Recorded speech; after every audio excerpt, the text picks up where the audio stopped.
What's going on, everyone, and welcome in to another edition of B Schaefer Daily. Brenden Schaeffer here with you as we roll on with our NCAA Tournament March Madness bracket breakdown. Rolling on here with the East region. Why the East region? Well, because that is what's next on ESPN, and I don't want to go out of order because it will confuse me too much. So we'll go to the bottom left portion of the bracket. If you haven't caught the other episodes yet, we've only done one so far, chronologically, the South region. Check that one out, but by the time you're listening to this, I'm sure the Midwest and the West regions will be uploaded as well to your B-Shape Daily podcast feed, so make sure to subscribe on Apple Podcasts and Spotify so that you can catch all of the episodes, and obviously a lot of Cardinals baseball coming your way this summer, so subscribe for that if you're into that sort of thing. And head on over to YouTube, youtube.com/@bschaefer12, same as my Twitter handle. That's the YouTube channel. And if you prefer to get to look at what I'm looking at while I'm breaking down the bracket, you can take in the video version of it now. Go right on over to YouTube and find me. Brenden Schaeffer, St. Louis Cardinals writer, is the name of my channel on YouTube. Give me a like, give me a follow, subscribe to the channel, all that good stuff.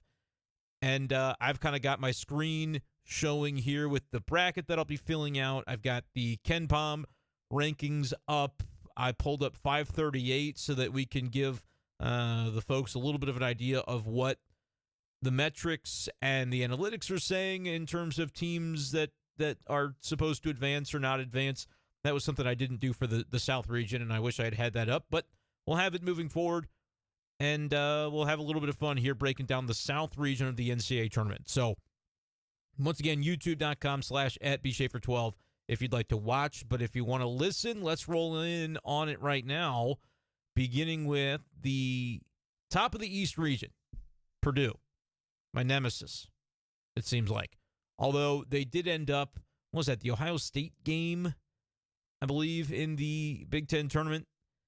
They ended up covering the spread there. I think it was 7.5 early on in that game. I thought they weren't going to. I was kind of mad about that. I can't figure this Purdue team out. They're not going to lose to Texas Southern or Fairleigh Dickinson. I don't know who's going to win that game. That first four game happens between the two 16 seeds on Wednesday night, so it hasn't taken place as of this recording. Purdue's going to beat whoever it is, but I do think Purdue is susceptible to an early round exit more so than the other number one seeds. If for no other reason than if you watch their NCAA, or I should say their Big Ten tournament game against Rutgers, it was an embarrassment, their inability to break the press. And I think they had some trouble as well in the Big Ten championship game. Off the top of my head, I can't remember who they played in that game. And I have a good excuse. It's not because I didn't pay attention. Penn State beat them 67-65. My excuse is that I was at the Battlehawks game when that game was being played, so I didn't. That's why I didn't know the information there. Penn State mounted a charge there in the second half, nearly got the upset, didn't do it. But Purdue can't break a press, man. That's going to be a problem in the NCAA tournament at a certain point. They are the most susceptible one seed to me, but I'm not picking a 16 over a 1 this year. I don't see any of those as being very likely. So we'll advance Purdue here.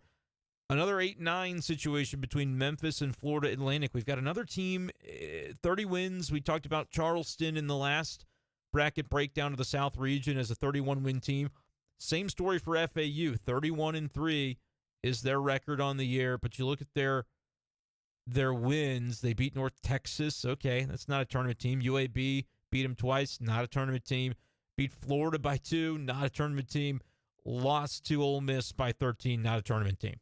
Not even close to being a tournament team. So those are the notable results for FAU. You look at the metrics. The metrics do seem to appreciate Florida Atlantic.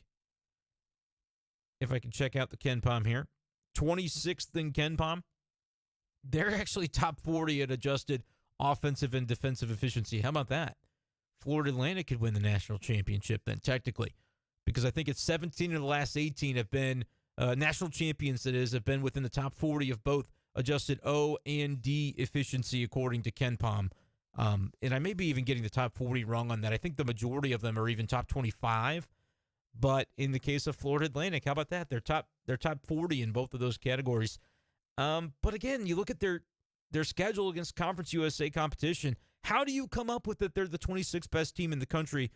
Sometimes where the metrics lose me, because if you look at Memphis, okay, they played Houston 3 times and beat them once.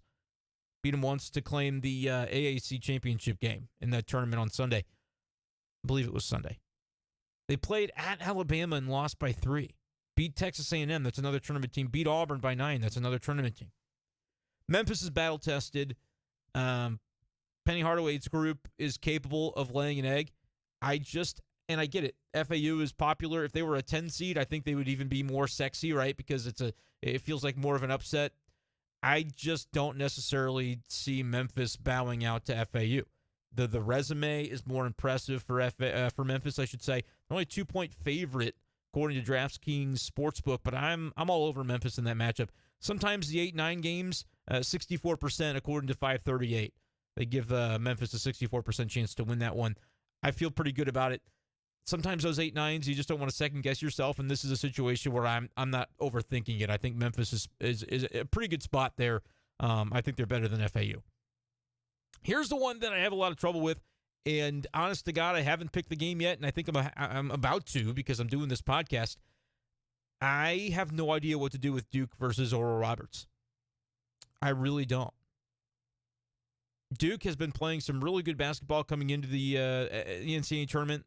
Won the ACC tournament, beat Virginia easily in the title game. They've had an up-and-down season, but they're getting good at the right time, and they've got, Filipowski is a freak. Derek Lively is a great rebounder. They've got some dudes, and I felt like coming into the tournament I was going to advance Duke pretty far.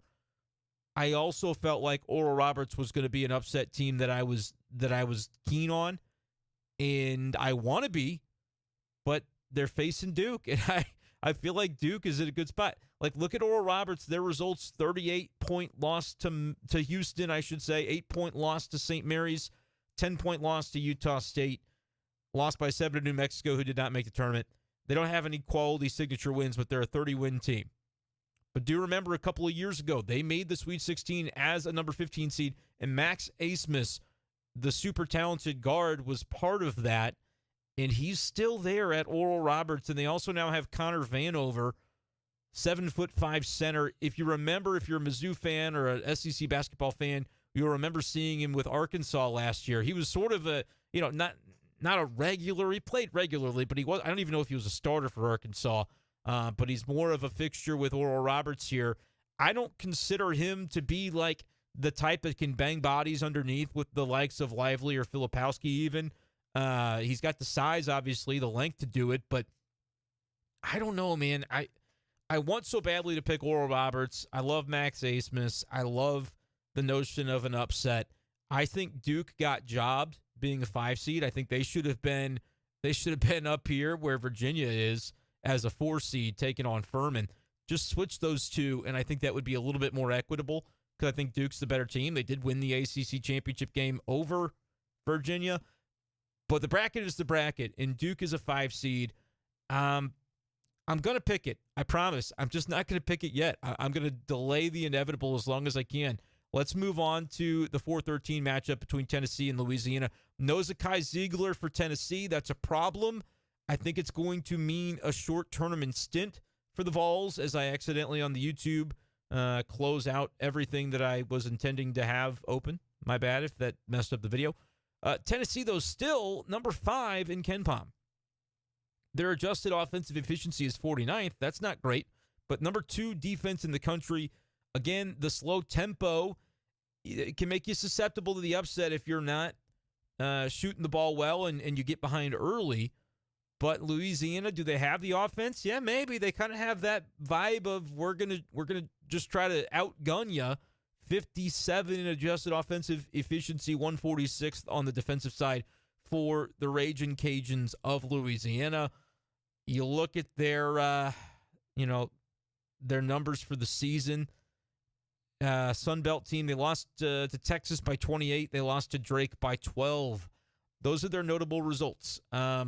Tennessee, the reason KenPom loves them so much, and you look at this resume, I think ultimately, even though they were very porous down the stretch, Tennessee struggled down the stretch, the resume of a win over Alabama. They beat Kansas. They beat Texas.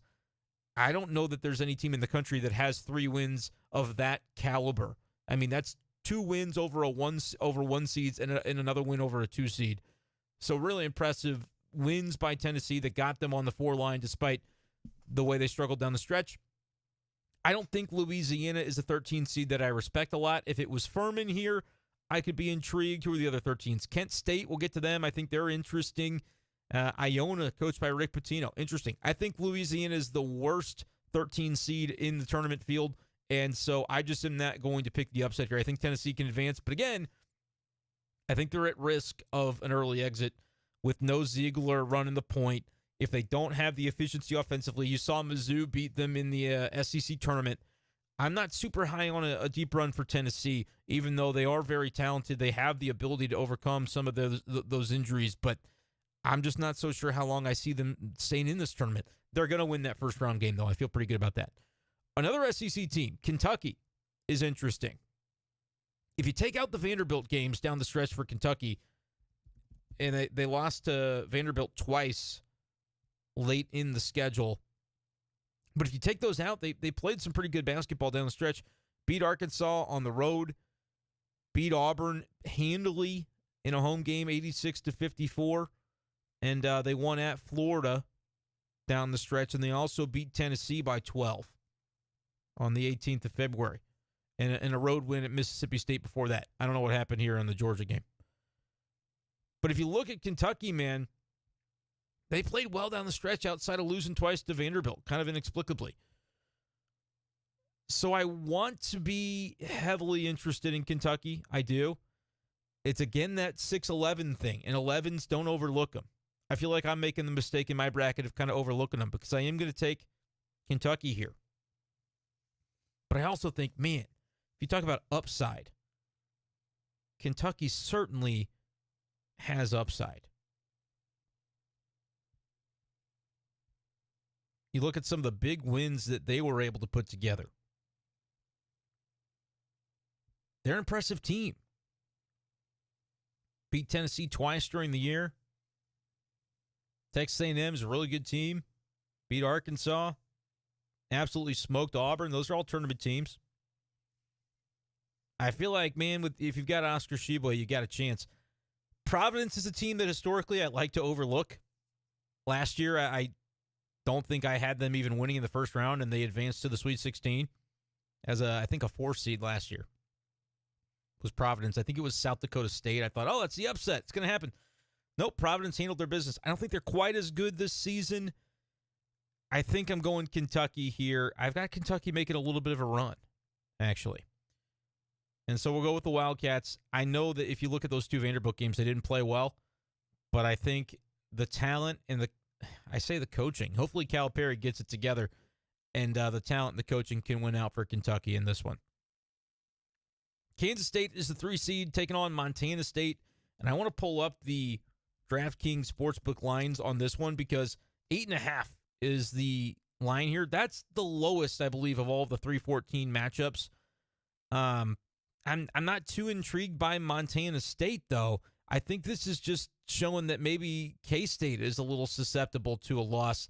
Montana State, no good results. Got smoked by Arizona and smoked even worse by Oregon. They didn't play anybody. I think Kansas State's going to win this game. But the fact that the line at the sportsbooks is 8.5 kind of tells you to pay attention a little bit, right? That's a low number when it comes to a 3-14 matchup. So I'm not too keen on Kansas State necessarily making a super deep run, but they're going to advance in that first round, at least in my bracket. Tom Izzo, his Michigan State Spartans, the 7 seed, taking on USC as we move down the South region, or I should say the East region of the bracket. I don't know what to do with Michigan State, man. You've got the Big Ten, all right? I said I wasn't super high on the Big Ten. They've played a tough schedule, 19-12 record to earn a 7 seed. You better have played a tough schedule. They lost twice to Purdue. They lost to Gonzaga by a point, beat Kentucky, split with Indiana, beat Maryland, split with Iowa, beat Penn State. They've got some good wins. Lost to Bama by 11. Like, they're battle-tested. Tom Izzo, Always gets a lot of credit for what he does in March. He can also lose in March, though. I just don't think that this USC team is necessarily geared to be able to outclass the Spartans in this first-round matchup. I'm curious about, and this is one that's on the 17th. This will be a Friday game. I want to look a little bit at the metrics here before I make sure to lock this in. Michigan State, 32 in KenPom, 41st and 40th in adjusted O&D, respectively. They play slow. They grind you out. They try to just be efficient with their possessions. There are only a few spots in the KenPom rankings higher than USC, who's 36th, and a very similar alignment in terms of adjusted offensive and defensive efficiency. They're top 50 in both, but they're no higher than 43 in either. They do play a little bit of a faster tempo, 140th in the nation in adjusted tempo, and that compares to 304 for Michigan State. I just think it's going to come down to coaching. I'll give Izzo his credit. Again, don't love the Big Ten, but don't really love the Pac-12 either. Arizona, USC, I'm in on those guys. UCLA, Arizona, I'm in on those two. Both of those get the 2 seeds. I'm not too big on USC, though. I'm going to take Michigan State here. And then Marquette, Vermont. I was thinking about this the other day, going through the bracket. Marquette, I had an interesting relationship with them with some bets during the Big East tournament, and they absolutely smoked, I think it was Xavier in the championship game, which was kind of surprising to me. Yeah, 65-51. They just skated by UConn, who, again, that's a really good team. They got a 4 seed in the tournament. And they barely beat St. John's. They didn't play well that game against St. John's. So, interesting Big East tournament. But at the end of the day, I mean, Shaka Smart has that team really vibing. Vermont's interesting, though. The Catamounts have got some NCAA tournament experience in their recent past. No great results, really. They beat Colgate. That's a 15 seed in the tournament. They're playing Texas. Lost to USC by a couple. Got smoked by St. Mary's. Vermont's interesting. I think they're going to give Marquette a little bit of scare because sometimes you get so enamored by the teams that do well in their conference tournament, and then they have a big letdown. Marquette feels like they could be that team, and it could happen in the first round. I don't know 100% what the point spread is. And for me, I just like betting underdogs. So 11 points, I could see myself betting Vermont there, and just to say, hey, can they keep it close at halftime? That might be one of those two where you bet the first half spread. If it's 5.5 or whatever it is, and Vermont is somehow, leading by a point at halftime, but then Marquette pulls away. I could see that being the case. I'm taking Marquette for sure in the bracket. Don't get me wrong. I just think it's a little bit interesting that, okay, I'm not going to get too enamored with this team that did so well to beat very handily Xavier, a 3 seed in the NCAA tournament. They beat Xavier to win the conference tournament out in the Big East. I don't want to get too enamored with them. I'm doing it with another team later on that won their conference tournament that I'm advancing pretty far. I've already decided. So I don't want to do it with too many teams, and I think Marquette's the one that I might want to get to fading. But let's go ahead and fill in the rest of this bracket. Yeah, I know. I've still got Duke Oral Roberts that I have to pick, and I haven't done it yet. I'm delaying the inevitable. Let's talk about Purdue-Memphis. This is where I think Purdue gets bounced. Memphis is legit, man. 2-3 against top 25 teams. BPI, they're 31st. Purdue's great. Zach Edey, 7'4". He's a problem to deal with. There's no doubt about it.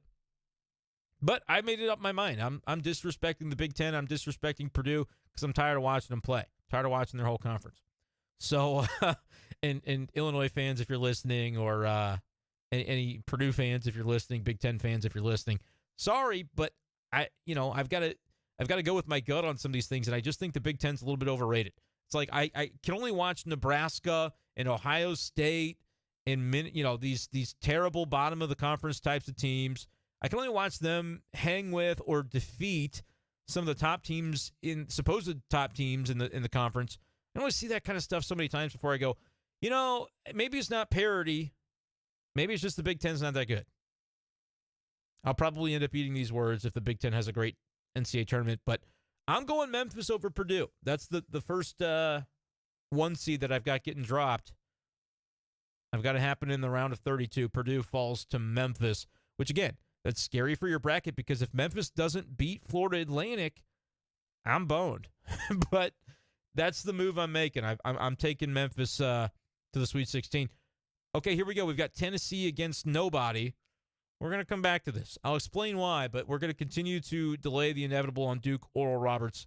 Let's move to Kentucky, Kansas State. I don't really know what to do with this Kansas State team. I'm going to consult the 538 bracket. Kentucky had a 66% chance to advance beyond Providence. We agree with that. 85% for K-State to advance beyond Montana State. But then look at this. Kentucky, according to the metrics by 538, actually has a better percentage chance to get to the Sweet 16. If you're watching this on YouTube, you can see the video version of this. YouTube.com/@bschaeffer12. Kansas State, 35% chance to get through to the Sweet 16. Kentucky is being given a 45% chance. Providence just 18, Montana State just 2%. I agree with that. I think the 6th seed Kentucky is the better team than Kansas State. And if they play their best game, I think they will be able to advance. So I'm taking the 6th seed here to get to the Sweet 16. And I'm telling you what, man, another time I am disrespecting 11s. I did it in the South region already. I put NC State out of sight, out of mind. I advanced Creighton. Going to do the same thing here with Kentucky. It could certainly come back to bite me. Let's take a look at the 2-7 matchup here. Michigan State, Marquette. I went back and forth on this one. Ultimately, I decided that I was really going to back Kentucky against either of these teams. Wouldn't matter. Go ahead and do this. Boom. Kentucky to the Elite Eight. I'm putting Michigan State through over Marquette. And I guess I'm selective with when I enjoy the Big Ten and when I don't. But I'm going to go. This is a great coaching matchup. Shaka Smart against Tom Izzo. I think it's a great matchup. It's kind of an upset. You know, I'm riding the 2 seeds in the other regions. I got Arizona advancing, and in the Midwest and the West, I like the 2 seeds. In this one, I'm gonna have to call for an upset. We're gonna go Michigan State over Marquette. It's more about the notion that, well, first of all, I saw them against St. John's, and I had a hard time watching it. Tyler Kolek's a great guard. He's a great passer, great player. For Marquette, I just am not all the way bought in on Marquette. I can't figure out why. I think they're just susceptible to a dud in a way that Michigan State could take advantage of, is sort of my thought process there. All right, so we're advancing Michigan State to the Sweet 16. And now we're here. We got Memphis against somebody. We got Kentucky against Michigan State. And I already said I'm going Kentucky all the way to the Elite Eight. John Calipari is either going to get to the Elite Eight or he's going to get fired trying. And we'll have a lot of fun with a coaching search for Kentucky. I don't know. I feel gross about it. But, again, we'll go back to 538. What do they have to say about it? Kentucky, they're given a 23% chance here, it looks like, to get to the Elite Eight, to win right here. So Marquette's got a 34% chance, but remember, we're bouncing them to Michigan State, which is certainly an upset. 538's got Michigan State at just a 27% chance to get through to the Sweet 16. Marquette's at a 58% chance. Undervaluing Marquette is probably my mistake of the entire NCAA tournament, because Marquette could very well make the Final Four. If I'm discounting Purdue, Marquette would be the team probably that makes the most sense. 538 gives Kentucky a 10% chance to get to the Final Four. They give Marquette a 16% chance. Duke's got a 23% chance to get to the Elite Eight and a 13% chance to reach the Final Four as the 5 seed. The problem is I don't know if I can pick them to win the first game. Let's go ahead and do it here. Let's talk about this 5-12 matchup. As you can see, I've got a lot of blanks on this side of the bracket. If you're watching on YouTube, you can see this. If you're listening, just imagine it. Everything is filled in this region in the East, except for the 5-12 game between Duke, Oral Roberts, and then every subsequent line on which the winner of that game is going to go. Look, I can click Duke. If they beat Oral Roberts, I'm taking them to beat Tennessee. If they beat Tennessee, I'm taking them to beat Memphis. If they face Kentucky in the Elite Eight, I'm taking Duke to the Final Four. That's what I would do in each of these matchups. I like Duke over Tennessee. Duke-Memphis would be an absolutely great game if we saw that in the Sweet 16. I'm taking Duke. I love the way they're playing. Duke-Kentucky would be another great game. I think Duke's just got a little more talent. And I think I trust them a little more than I do Kentucky. Kentucky's just been more volatile recently. So it's great. But imagine this world. Oral Roberts with the 5-12 upset over Duke. Okay, Oral Roberts, Tennessee. I'm taking ORU once again.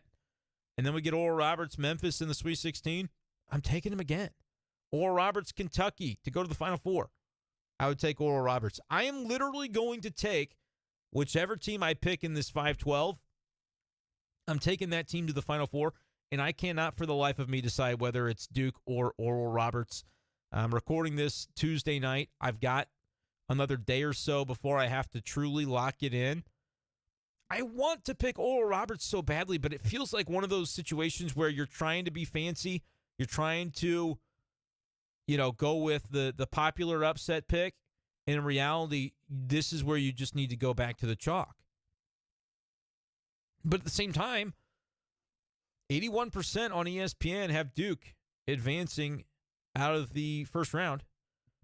So it maybe is not as popular of an upset pick as I thought. Oral Roberts, we just got 18.7% there. Furman's even less than that. I took Furman in the South region. I want to do it so badly, but you're tanking your entire bracket, right? Like if you call the legendary shot on Oral Roberts, you'll never forget. You'll never forget it that, yep, I said Oral Roberts as a 12 was going to make the Final Four, and they did. I mean, you might as well never fill out another bracket. You'll never top that feeling. I don't know if I have the guts to do it, though. In one of those brackets, I do a contest where there's a multiplier. The seed times the round is how many points you get. Yeah, I'll have a bracket in that contest with Oral Roberts in the Final Four. I don't know if I can do it here. I don't know if I can do it here. I would like to. I would like to think that I can. But I think for now I have to go Duke. As gross as that is. As I play around here with the video. I'm going to go Duke for now, but I reserve the right to change it. I do. I reserve the right to change it. I just think Oral Roberts could be a really fun story, and I've got FOMO. The bracket hasn't even started yet, and I've got FOMO of potentially missing out on Oral Roberts making a run. So if I look through this region, we're going to wrap up our conversation on the East region here. I like Memphis as a bit of a dark horse because I think they can take down Purdue. So you see there on my bracket.